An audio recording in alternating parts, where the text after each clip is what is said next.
আল্লাহ কখন খুশি হয় আপনি টের পাচ্ছেন না? বিনা অপরাধে কাউকে অত্যাচার করা হবে, জুলুম নির্যাতন করা হবে, আর আপনি বসে বসে আঙ্গুল চুষবেন। কিয়ামত হয়ে যাবে, আপনার উপরে আল্লাহ রাজি খুশি হবে না। আর রাজি হয় আল্লাহ ওই জায়গায় যখন অন্যায়ের বিরুদ্ধে মানুষ সোচ্চার হয়। কথা বলেন।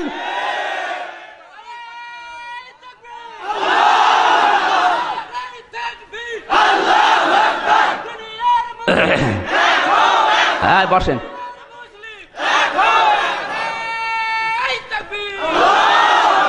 আমার যতটুকু জ্ঞান আছে, এই হুদায়বিয়া যদি বাংলাদেশে আসতো, শুধু ইতিহাসই পড়ি আমরা, এখান থেকে যদি এই শিক্ষাটা নিতে পারতাম, বাংলাদেশে একটা মানুষ আজ গুম হতো না, হারিয়ে যেত না। এই কথা বলছেন না কেন? একটা কথা যদি আপনি ভুল প্রমাণ করতে পারেন, গ্যারান্টি দিয়ে যাচ্ছি, চ্যালেঞ্জ দিয়ে যাচ্ছি, কোনোদিন আর কথা বলবো না। আমার বয়স অল্প, লেখাপড়া যা ছিল বাংলাদেশে একেবারে কম করি নাই, আমি চ্যালেঞ্জ এমনিতেই নাই। 42টা তাফসিরের মতো তাফসির আছে বাংলাদেশে প্রায়। আমি কওমিতে পড়েছি, আলিয়ায় পড়েছি, বিশ্ববিদ্যালয় শেষ করেছি, এখন ডক্টরেট করার জন্য সার্টিফিকেট জমা দিয়েছি। মনে করছেন হুজুর ছোট, যা বলে বলো। আপনি মিলান তো, একটা কথা ভুল প্রমাণ করতে পারেন কিনা? কোন আলেম নিয়ে আসবেন, নিয়ে আসেন। আর যদি প্রমাণ করতে না পারেন ভুল, তাহলে আপনার মেনে নেওয়া লাগবে। কি বলেন? আর যদি মেনে না নেন, বেকারে মাহফিল দিয়েছেন কোন কারণে? লোক দেখানোর জন্য? তাহলে এখন থেকে সিদ্ধান্ত নেন, এলাকায় যদি কোনো অন্যায় অবিচার, সে একজন হোক, কিছু যদি হয়, সোচ্চার হওয়া লাগবে। নবীজি সোচ্চার হয়েছেন, জীবন দেওয়ার জন্য 1399 জন মানুষ প্রস্তুত। ওরা ভয়ের চোটে ওসমানকে ছেড়ে দিয়েছে। আজ বাংলাদেশে যদি আমরা এরকম কিছু করতে পারতাম, রাম বাম উল্টা পাল্টা পথ দিয়ে পালাতো। বুজুর্গ হয়ে বসে আছে, নবী ছিলেন বুজুর্গ, এর নাম বুজুর্গ। এ বুজুর্গ এখন দেশে আছে? বুজুর্গ হওয়ার জন্য 2 নাম্বার লক্ষণ হুদায়বিয়া থেকে দেখলাম অনেকগুলো জায়গা আছে এখনো মার্ক করা। আল্লাহর নবী ডাক দিয়েছেন সাহাবীরা, ওসমানকে ওরা ছেড়ে দিয়েছে ঠিক, কিন্তু রাতের বেলা আসবে। যুদ্ধ একটা কৌশল, প্রতিপক্ষকে ঘায়েল করার জন্য বিচক্ষণতা অর্জন করা লাগবে, বিভিন্ন সাইড দিয়ে ভয় দেখানো লাগবে, ওদের অন্তরে ভীতি সৃষ্টি করা লাগবে। এই জন্য তোমরা পায়খানা বানাও কম আর চোলা বানাও বেশি। গভীর রজনীতে 2 জন গুপ্তচর এসেছে, এসে দেখে শুধু চোলা। মানুষ 1400 বানিয়েছে, 14,000 চোলা। ওরা কয়েক হাজার গোনার পরে বসে দরকার নেই, চোলায় যদি হয় এত, তাবুর ভেতরে মানুষ আছে কত, ফিরে গেছে ভয়ে। ডাক দিয়ে বলে, নেতা আবু সুফিয়ান, পারলাম না মানুষ গণনা করতে। বলে কেন? চুলা যত 2-3 হাজার গোনার পরে আর গণনা করতে পারলাম না। কি করা যায়? এবার যাও 2 জনকে, তোমাদের পাঠালাম মানুষ গুনতে, তোমরা চুলা গুনেছো। সকালবেলা এসে দেখে এক একটা পায়খানার সামনে প্রায় 150-200 মানুষ। নবীজি জানিয়েছিলেন মানুষ 14,000, পায়খানা বানাবো 14টা। ওরা এসে পায়খানার লাইন গুনতেছে, 2-3 লাইন গোনার পরে বসে দরকার নেই। পায়খানায় যদি এই মানুষের লাইন হয়, তো তাবুর ভেতরে কত! ভয়ে চটে গেছে, দৌড় দিয়ে চলে। আল্লাহর নবী কথাটা বললাম কেন? এই কান লাগান। নবীজির বিচক্ষণতা ছিল, নবী বুদ্ধিমান ছিলেন, আল্লাহর নবী দূরদর্শিতা ছিল, আল্লাহর নবী সমরবিদ ছিলেন। প্রতিপক্ষকে ঘায়েল করার জন্য বিভিন্ন কৌশল অবলম্বন করা লাগবে। আজ পৃথিবীর সব জায়গা রাম আর বামদের হাতে। এদেরকে ঘায়েল করার জন্য, এদেরকে দুর্বল করার জন্য কিছু আমাদের হাতে নেই। এই যে স্যাটেলাইট গুলো একটা আমাদের হাতে আছে, ওরা যেটা নিয়ে আমাদের চরিত্রগুলো ধ্বংস করে ফেলছে। আজ ফেসবুক যারা ব্যবহার করে, ইন্টারনেট যারা ব্যবহার করে, ইউটিউব, টিউবম্যাট, ভারত থেকে আসা ওই পিন আপ করা পত্রিকাগুলো, ভারতের 36টা চ্যানেল সহ সব কিছু ওদের হাতে। আর আমরা বলছি সব হারাম, আমরা আছি লা ইলাহা ইল্লাল্লাহ নিয়ে। আপনি যদি এই লা ইলাহা ইল্লাল্লাহটা প্রতিষ্ঠা করতে চান, প্রচার মাধ্যমগুলো দরকার আছে না নেই? আল্লাহর নবী যেদিন নবুয়ত পেয়েছিলেন, সাফা পাহাড় তো নিজের চোখে দেখলাম, বিশ্ব নবী ওই পাহাড়ে উঠে লাল কাপড় উড়িয়ে দিলেন। তার মানে ওই সময়ের প্রযুক্তি, ওই সময়ের স্যাটেলাইট ছিল লাল কাপড়। কেউ বিপদে পড়লে লাল কাপড় উড়িয়ে দিত, মানুষ মনে করত লোকটা বিপদে পড়েছে, সবাই আসতো। আল্লাহর নবী যদি ওই সময়ের প্রযুক্তি ব্যবহার করে কালেমার দাওয়াত দিতে পারে, আজও বাংলাদেশে পত্রিকার মাধ্যমে, ইউটিউবের মাধ্যমে, স্যাটেলাইটের মাধ্যমে, প্রযুক্তির মাধ্যমে কোরআনের দাওয়াত প্রচার করা ফরজ। আর উনি হারাম হারাম হারাম করতে করতে নিচেও হারাম হয়ে গেছে। কাবা শরীফের ইমাম আব্দুর রহমান সোদাইসির চাইতে কি আপনি বড় হুজুর? না না, কয়জন বললেন? বাকিগুলো তো খোঁজ খবর রাখেন না। তাই কাবার ইমাম শুধু ইমাম না, মক্কার উম্মুল কোরা বিশ্ববিদ্যালয়ের অধ্যাপক, মক্কার প্রশাসনের তিনি প্রধান বিচারপতির দায়িত্ব পালন করছেন। তার রায় অনুযায়ী মানুষের জীবন মরণের ফায়সালা হয়। তিনি রায় দেন বিচারপতি হিসাবে। তিনি শুধু ইমাম না, আজ 30 বছর কাবার ইমামতি করছে, আজ পর্যন্ত একটা লোকমা দিতে পারে না। তার পেছনে নামাজ পড়লে মনে হয় কোরআন শরীফ এখনই নাজিল হচ্ছে। আমি 8 বার পেয়েছিলাম তাকে। এইবার চেহারা দেখলে মনে হয় নূর ঝরছে। সেই লোকটা যখন বক্তব্য দেয় সেমিনারে, সিম্পোজিয়ামে, কাবা শরীফে যখন খুতবা দেয়, এই যে হজের খুতবা দিল এবার, ওটা ইউটিউবে, টিউবমেটে, ফেসবুকে, ইন্টারনেটে, সারা বিশ্বে 1 সেকেন্ডে ছড়িয়ে গেছে। উনি কি জানতেন না যে আমার চেহারা যদি ইন্টারনেটে দিয়ে দেয়, পৃথিবীর মানুষ দেখলে আমার গোনা হবে? জানতেন না? এই কথা বলেন না কেন? কোন কারণে ছড়িয়ে দিলেন বলেন? তার নিয়ত তো খারাপ। তার চাইতে আপনার বুজুর্গি বড় বেশি হয়ে গেছে। মন অত সংকীর্ণ কেন আপনার? ইসলাম প্রচার করার জন্য একটা মাধ্যম আমাদের হাতে নেই। মানে বুজুর্গ হয়ে বসে আছে। নবী ছিলেন বুজুর্গ, নবীর কৌশল ছিল। হযরত ওমর ছিলেন প্রধান বিচারপতি। আজ বাংলাদেশে 96% মুসলমান, বিচারপতি একজন হিন্দু। হ্যাঁ বলেন, সব দোষ তো মনে হয় শেষকে সিনহার। ঠিক, দোষ আমাদের। একটা যোগ্যতা নেই আমাদের। আজ এসকে সিনহা ঢাকা বিশ্ববিদ্যালয়ের ছাত্র, আর উনি তো বারান্দায় যেতে পারবেন না। উনি ছেলেকে হুজুর বানিয়ে খেজুর বানিয়ে বসে আছে। কে বলেছে আপনার ছেলেকে হুজুর বানানো লাগবে? ওরা ইসলাম ধ্বংস করার জন্য যা ব্যবহার করছে, ওয়া'ইদ্দু লাহুম মাসতাতা'তুম মিন কুওয়াতি ওয়া মিন রিবাতিল খায়ল, সূরা আনফাল 10 নম্বর পারা 3 নম্বর পৃষ্ঠা 13 নম্বর লাইনে 60 নম্বর আয়াতের প্রথম অংশে আছে। এই খায়ল মানে শুধু ঘোড়া না, খায়ল মানে ইন্টারনেট, খায়ল মানে ফেসবুক, খায়ল মানে ক্ষমতা, খায়ল মানে ডাক্তারি। যা ধরবেন আধুনিক তাফসীর যেগুলো বের হচ্ছে, এগুলো পড়েন তো। পড়াশোনা তো করেন, ওর বাবা যা বলো তাই বিশ্বাস করে। খয়েলের ব্যাখ্যায় প্রায় 99টা অর্থ লিখেছে তাফসীরে। উনি সেই ঘোড়া নিয়ে পড়ে আছে। ঘোড়া এখন চলে, এখন চলছে ইন্টারনেট, এখন চলছে কম্পিউটার, এখন চলছে কামান, এখন চলছে অ্যাটম বোম। এইগুলো আজ হাতে নেওয়া দরকার। আজ একটা ডাক্তার আমাদের হাতে নেই। আছে ডাক্তার? সব ডাক্তার এখন রামমামদের ছেলে মেয়েরা। আর আমরা আঙ্গুল চুষছি। ছেলেকে হুজুর বানিয়ে একটা খেজুর মসজিদে বসিয়ে রেখেছি। কি হবে ও হুজুর দিয়ে? পৃথিবী পরিবর্তনের জন্য যে সমস্ত সিস্টেম গুলো হাতে নেওয়া লাগবে। শুধু দাড়ি মুখে নিয়ে, জব্বা গায়ে দিয়ে, পাগড়ি আতা মাথায় নিয়ে পীর হওয়ার নাম ইসলাম না। আপনার একটা যোগ্যতা নেই, কি দিয়ে চালাবেন দুনিয়া বলেন? বাংলাদেশের একটা ডিসি আমাদের হাতে নেই, একটা এসপি নেই, একটা ওসি নেই, একটা টিওনো নেই, একটা ডাক্তার নেই, একটা ইঞ্জিনিয়ার নেই, একটা বৈজ্ঞানিক নেই, একটা পাইলট নেই, কিচ্ছু নেই।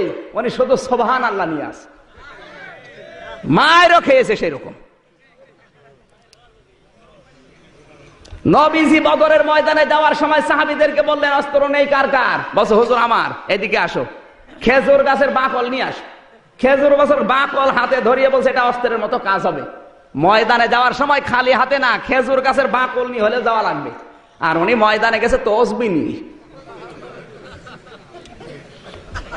একটা কথা ভুল প্রমাণ করেন তো করেন, কোন কারণে আপনি তসবিহ নিয়ে আসবেন? ওরা কামান নিয়ে আসতেছে, ওরা অ্যাটম বোম নিয়ে আসছে, আর উনি তসবিহ নিয়ে সুবহানাল্লাহ পড়ছে। 60 করে ফেলবেন মেরে। এই নবী যাইতে আপনি বড় বুজুর্গ, নবী জানতেন না যে বদরের ময়দানে ওরা আসতেছে সাজগজ করে, আমরা একটু তসবিহ নিয়ে যাই? পারতেন না? কোন কারণে? অস্ত্র নেই, তারপরও বলে খেজুর গাছের বাকল নিয়ে আস। ইসলাম বলতে ইসলামের হর্ষায়ও বোঝে না। এখন যদি বলেন হুজুর আপনি বেশি বোঝেন, আমি বেশি না, ইসলাম নেওয়া লাগবে মক্কা মদিনা থেকে। আপনি নিজে ইসলাম বানাবেন, ওর নাম ইসলাম না। মক্কা মদিনায় রাসূল যা করেছেন ওইটাই ইসলাম, নাকি আপনি বেশি বোঝেন? ছেলেকে ডাক্তার বানাতে হবে। বগুড়ার লোকেরা কান খাড়া করে শোনেন, ইসলাম প্রতিষ্ঠা করার জন্য, প্রচার করার জন্য, প্রসার করার জন্য আপনার ছেলে যদি ডাক্তার হয়, ইঞ্জিনিয়ার হয়, বৈজ্ঞানিক হয়, ডিসি হয়, একটা ডিসি বানাতে যত টাকা খরচ হয়েছে আপনার 10 লাখ 20 লাখ টাকা আল্লাহর রাস্তায় দান করা সওয়াব হবে। কিন্তু প্রথমে তাকে কোরআনের জ্ঞান শিক্ষা দিয়ে নেবেন। যতটুকু জানলে ইসলাম মেনে চলা যায় অতটুকু জ্ঞান তাকে শিক্ষা দেন। এরপর আপনি টিওনো বানান, ওসি বানান, এসপি বানান, ডাক্তার বানান, কোনো অসুবিধা নেই। আপনার নিয়ত থাকবে আমার ছেলে ডিসি হয়ে বগুড়া জেলায় ভালো ভালো কাজের আঞ্জাম দেবে। আজ আমাদের চিকিৎসা বিভাগের দিকে তাকালে মনে হয় জাহান্নাম হয়ে গেছে। একটা ডাক্তারের চরিত্র দেখান তো। আল্লাহর পরে মানুষ যদি কাউকে বিশ্বাস করে সেটা হচ্ছে ডাক্তার। এই কথা বলছেন না কেন? কিন্তু এরা আজ কষায় কাদের হয়ে বসে আছে। আমার যতটুকু ধারণা বাংলাদেশ সম্পর্কে, এই দেশে যদি কাউকে ডাকাইতে ধরে তার বেঁচে থাকার সম্ভাবনা আছে, কিন্তু কাউকে যদি ডাকাইতে ধরে, ডাক্তার ধরে, ও নির্ঘাত মারা যাবে। ওই যে আমার গাড়ির ড্রাইভার, ওরে কয়েকদিন আগে ডাকাতে ধরেছিল ওই লালন শাহ মাজারের কাছে, লালন শাহ ব্রিজ। ডাকাতে ধরে যা পেয়েছে সব কেড়ে নিয়েছে, গেঞ্জি পর্যন্ত খুলে নিয়েছে। যাওয়ার সময় বলছে তোর কাছে ভাড়া আছে? বলছে না। 200 টাকা দিয়ে বলছে ভাড়া দিয়ে দিলাম, বাড়ি চলে যা। ড্রাইভার আমারে বলছে হুজুর ডাকাত হলেও ইমানদার ডাকাত, আমার ভাড়া দিয়ে দিল।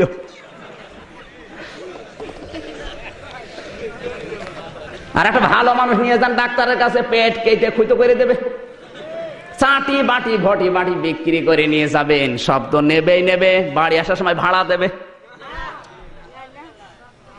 কারণ ডাক্তার তো ওই রকম ডাক্তার বানাতে পারি না।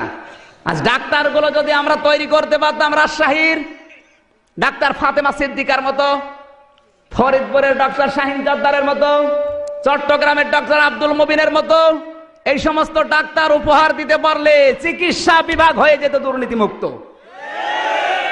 আর এমন ডাক্তার পেয়েছি হাত ধরার পরে 1000 টাকা বিল, 5টা রিপোর্ট, কোন জায়গায় দেখাতে পারবা না, আমার জায়গায় দেখি আবার নিয়ে আস। এইরকম ডাক্তার আছে না? আছে মানে ডাক্তার না, ছেলে কার আপনি হিসাব করে দেখেন, ওর বাবার আমার বাম। এই জন্য বলছি শুধু হুজুর বানানোর দরকার নেই, কোনো দরকার নেই হুজুর বানানোর, হুজুর অনেক আছে। আজ পৃথিবী পরিবর্তনের জন্য ভালো মানুষ দরকার। ওরা যেইটা ইসলামের বিপক্ষে কাজে লাগাচ্ছে ওইটাকে ইসলামের পক্ষে উল্টিয়ে কাজে লাগাতে হবে। এই স্যাটেলাইট, এই মিডিয়া, আপনি ডাক্তারি বিভাগ বলেন, ইঞ্জিনিয়ার বলেন, বৈজ্ঞানিক বলেন, পাইলট বলেন, সব জায়গায় এখন ওরা 2 নাম্বার করে ফেলেছে। আমরা যদি এখন উল্টিয়ে ওইটা ইসলামের পক্ষে কাজে লাগাতে পারি, ইসলাম উপরে উঠবে না নিচে নামবে? এই সহজ সহজ কথাগুলো বোঝেন না কোন কারণে? আপনি তাকওয়া অর্জন করে বসে আছেন, ওর নাম তো তাকওয়া না। নবীজির কৌশল ছিল আপনার কিচ্ছু নেই, তাহলে নবীর চাইতে আপনি বড় বুজুর্গ? এবার আমি হাদিস দিয়ে বলছি তাকওয়া কাকে বলে। কষ্ট হচ্ছে? 2টা বেজে যাচ্ছে, তা মানুষের কষ্ট হচ্ছে না? মানে তাকওয়ার যতগুলো অর্থ আমি দেখেছি, এই কান লাগান, তাকওয়ার যতগুলো অর্থ আমি দেখেছি, তাকওয়ার 1 নাম্বার অর্থ একটা একটা করে আমি 99টা বলছি। এই কান লাগান না, আপনাদের মন নেই? এই ওঠাউঠি করে এরা কারা? পেশাব করবে, পেশাব বাদ দিয়ে যদি অন্য কারণে ওঠে ওর খবর আছে। ক্লাস 3 পড়ে, ক্লাস 3 একটা ছেলে বই খাতা ব্যাগ নিয়ে এসে হেডমাস্টারের কাছে বলছে স্যার হয় ছুটি দেন না আমি গেলাম। পরে ছুটি দেওয়া লাগবে। স্যার দেখছে ও ছুটি দিলেও যাবে না দিলেও যাবে, কারণ যে পজিশন নিয়ে এসে দাঁড়িয়ে আছে। পরে খোঁজ খবর নিয়ে দেখা যাচ্ছে ওর রোল নাম্বার 82। ক্লাসে ছাত্র 82টা, রোল নাম্বার 82। ও খুব ভালো ছাত্র, ওর জীবনের কোনো উদ্দেশ্য নাই, এমনি ও তো যাবেই, ও ছুটি দিলেও যাবে। এখানে পোশাক পায়খানা বাদ দিয়ে যদি কোরআন ভালো লাগছে না এই মনে করে কেউ চলে যায়, ওর রোল নাম্বার কত? এখন দেখেন কোনটা ওঠে। যেইটা উঠবে বুঝবেন রোল নাম্বার 82। আগে জিজ্ঞাসা করেন, ভাই আপনি যাচ্ছেন কোথায়? তাকওয়ার 1 নাম্বার অর্থ শোনেন। তাফসিরে মুফাসসির লিখেছেন, যেখানে যে যে দায়িত্ব পাবে ওই দায়িত্বটা সঠিকভাবে পালন করার নাম হচ্ছে তাকওয়া। কথা বোঝা যায়নি? এই যে এখানে সভাপতির নাম দেখলাম, আলিম মাদ্রাসার সহকারী মাওলানা, ওনার সরকার 8 ঘন্টা ডিউটি কিনে নিয়েছে। ওই 8টা ঘন্টা ছেলে মেয়েদেরকে মানুষ করার জন্য তাদের পেছনে শ্রম দিতে হবে। এইটাই হচ্ছে তার তাকওয়া। এইরকম তাকওয়া যদি দেশের মানুষ সবাই পালন করে, কোনো আতঙ্ক থাকে আর? এবার হাদিস শরীফ থেকে বলছি আমি। বিশ্বনবী মসজিদে নববীতে নামাজ পড়ে ঘরে বসলেন, ফজরের নামাজের পরে বললেন, সাহাবীরা আমি একটা হাদিস তোমাদেরকে শোনাবো, কান লাগাও। সবাই কান পেতে আছে। বিশ্বনবী বলেন, বনি ইসরায়েলের 3 যুবক কোথাও রওনা হয়েছে। হঠাৎ বৃষ্টির কবল থেকে বাঁচার জন্য তারা এক পাহাড়ে আশ্রয় নিয়েছে। পাহাড়ের ভেতরে ঢোকার সঙ্গে সঙ্গে উপর থেকে একটা পাথর গড়তে গড়তে এসে পাথরের মুখ গেছে আটকিয়ে। 3 জন মিলে ঠেলা আরম্ভ করে, কিন্তু নড়ে না পাথর। শেষ পর্যন্ত ওরা সিদ্ধান্ত নিয়েই ফেলেছে, এখানে চিল্লা পাল্লা করলে কেউ আসবে না, কারণ মরুভূমি এলাকা। 100 কিলো 200 কিলো চলে যাবেন, কোনো বাড়ি ঘর নেই, শুধু পাথর, পাহাড় আর বালি আর মরুভূমি, কিচ্ছু নেই। আওয়াজ দিলে তো কেউ আসবে না, মারা ছাড়া উপায় নেই। বাধ্য হয়ে 3 জন নিজেদের জীবনের দিকে তাকিয়েছে। এই কান লাগান, এখানে একটা শিক্ষা আছে। আমি শুধু হাদিস বলি না, যেখানে যা বলি ওখান থেকে শিক্ষা বের করি। তারা 3 জন মিলে কিন্তু দোয়া করতে পারতেন, আল্লাহ তুমি আমার বাবার ওসিলায় মাফ করো, পারতেন না? পৃথিবীতে কারো ওসিলা নিয়ে দোয়া করা জায়েজ নেই। অনেকে আজ দোয়া করে, খাজা বাবার ওসিলায় মাফ করো। হাদিস শরীফের ভেতরে দেখেছি, কেউ যদি বিপদে পড়ে আর যদি দোয়া করতে যায়, ওর জীবনের যেই কাজটা আল্লাহর ভয়ে হয়েছে ওই কাজের ওসিলা দিয়ে দোয়া করা দরকার। আল্লাহ ওই কাজটা আমি তোমার ভয়ে করেছিলাম, মেহেরবানি করে বিপদ থেকে আমারে বাঁচাও। নবীজি বলেন, যদি এইভাবে দোয়া করে আশা করা যায় আল্লাহ ওর দোয়া কবুল করতেও পারে। প্রথম নাম্বার লোক দোয়া করছে, রব্বুল আলামিন তুমি জানো আমি একজন রাখাল ছিলাম, ছাগল চড়াতাম। বাড়িতে নিয়ে যাওয়ার পরে দেখি আমার স্ত্রী, আমার ছেলে মেয়ে ক্ষুধার্ত। দুধগুলো দহন করার পরে তাদেরকে দেব, কিন্তু না, হঠাৎ করে তোমার কথা আমার মনে পড়ে গেল। ওয়াকাদা রাব্বুকা আল্লা তা'বুদু ইল্লা ইয়্যাহু ওয়া বিল ওয়ালিদাইনি ইহসানা। আল্লাহ পাক বলেন, আমার ইবাদতের পরে পৃথিবীর মানুষের দায়িত্ব দিলাম মার বাবার খেদমত করা। হে আল্লাহ, তোমার এই কথা মানতে গিয়ে ওই দিন আমার স্ত্রীকে দুধ দেয়নি, আমার ছেলে মেয়েকে দুধ দেয়নি, দুধটা আমার মাকে দিয়েছি, যেহেতু তোমার আদেশ। এই কাজটা যদি তোমার ভয়ে করি, মেহেরবানি করে পাথরটা একটু সরিয়ে দাও। আল্লাহর নবী বলেন, শুধু দোয়া করতে দেরি, পাথরটা একটুখানি সরে যেতে দেরি হয়নি। শুধু সুবহানাল্লাহ বলার জন্য এখানে শিক্ষা আছে। বনি ইসরাইলের যুবক হাজার হাজার বছর আগে মায়ের খেদমত করে 3 জন মিলে যে পাথর নড়ানো যায় না, মায়ের হক আদায় করার কারণে যদি পাথর পর্যন্ত আল্লাহ নড়িয়ে দিতে পারে। আজ আমাদের জীবনে যাদের হতাশার পাহাড়, দুঃখের পাহাড়, অন্ধকারের পাহাড় জমা হয়ে আছে, এই পাথরগুলো যদি আমরা সরাতে চাই, মা বাবার খেদমতের বিকল্প কিচ্ছু না। এই পুরা কোরআন শরীফের ভেতরে যেখানে এই মা বাবার নাম, সেখানে আল্লাহ নিজে বলেন, আমি ব্যাখ্যা করে দিলাম। অন্য কোন মানুষের নাম দেখান তো যেখানে আল্লাহ নিজে ব্যাখ্যা দিয়েছেন। কোন মানুষের নাম নেই, শুধুমাত্র মা বাবার নাম যেখানে আল্লাহ দিয়েছেন, সঙ্গে সঙ্গে আমার আল্লাহ নিজের থেকে ব্যাখ্যা দিয়েছেন। আমার ভাইরা, এই মা বাবা ডিলেট হয়ে যাচ্ছে। অধিকাংশ পরিবারে মা বাবা ডিলেট হয়ে নতুন মা বাবা যোগ হচ্ছে। আমাদের আগের ব্যাচের এক ভাই, আমার রিলেটেড, এত গরিব, মা বাবা কষ্ট করে লেখাপড়া করিয়েছে, মাস্টার্স পরীক্ষা দেবে, কিন্তু তার ফি নেই। মা বাবা বাধ্য হয়ে রোজা রেখেছে 2 জন। যেহেতু রোজা রাখলে 2 বার খাবার খাওয়া লাগে, 1 বার খাওয়া লাগে না। একবারের খাবার বাঁচিয়ে ওই টাকা দিয়ে মানুষের কাছে হাত পেতে পেতে কিছু টাকা নিয়ে ওইটা নিয়ে পরীক্ষার ফি দিয়েছে মাস্টার্সে। মাস্টার্স পাস করার পরে ঢাকাতে একটা চাকরি পেয়েছে, পছন্দ করে বিয়ে করে ওখানেই থাকে। বউটা এমন, মা বাবার কথা শুনলে শুধু গরম দেয়, আসতে দেয় না। আমার মনে হয় এরকম মা বাবা এখন দুনিয়ায় নেই।